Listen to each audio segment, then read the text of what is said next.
Hey there, Beth from scrappingwonders.com, and I am up with a video in my Traveler's Notebook insert. I will be featuring the flare buttons from Accent Scrapping because we are doing a blog hop on November 24th together.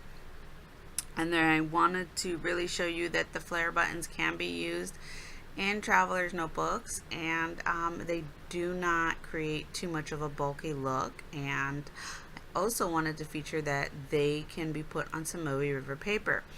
As you know, Tomoe River paper, or you may not know, is super thin paper.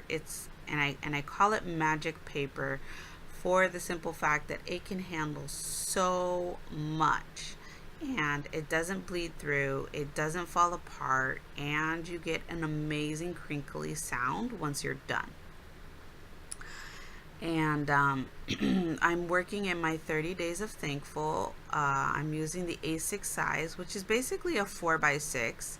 It's a tiny smidgen bit bigger, and I love this size. I'm using the Jane Davenport watercolors, and what I'm doing here is I don't get rid of the paint that I have previously mixed on my palette. I just let it dry. So I took this purple here and I watered that up so I could get it activated again. And then I found that it wasn't quite dark enough, so I added some of the other color that's in the paint palette to it. And then I went directly to the paint palette and pulled some of that color off as well, just to get some vibrancy going. As you can see, I'm not concerned about the middle part because that's where the photo is. And I dried it and it became this fabulous border for my photo. The photos that I'm using, what I have done, and the reason why they're stylized this way is because they were in the Collect app. I uploaded them to the Collect app because I was behind in my journaling and I needed to figure out what I had to, what pictures I wanted to use and what I had to say. And the Collect app is a great way to do this because it brings up the daily and you can journal directly onto the photo. I then take the photos into the Project Life app and I print them out that way. It will cut off your photo if you export and print from the Project Life app.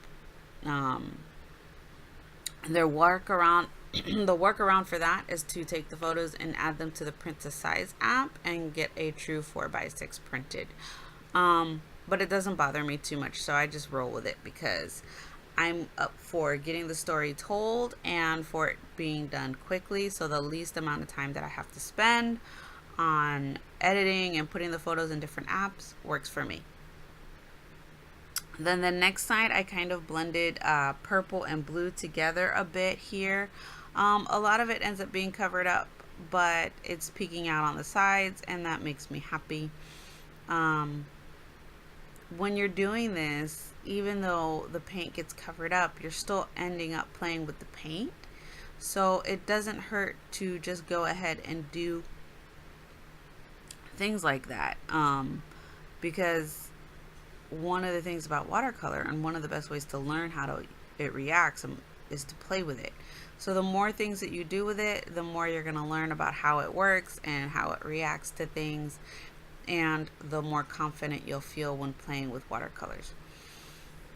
So I did my layering, and this is way more layering than I usually do. And then I had a few more words to add.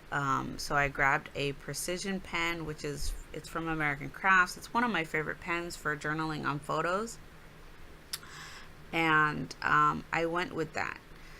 Then I have a few more layouts that I'm going to do, but I'm just going to play some music for you for the rest of this video. It's pretty self-explanatory of what I do for the rest of these layouts. And thank you so much for watching. Be sure to go ahead and check out the blog and hop along with everybody, because on November 30th I will be picking a winner and you will get a $15 gift certificate to my shop, which can get you a decent amount of inserts. Alrighty, thank you so much for watching. Bye.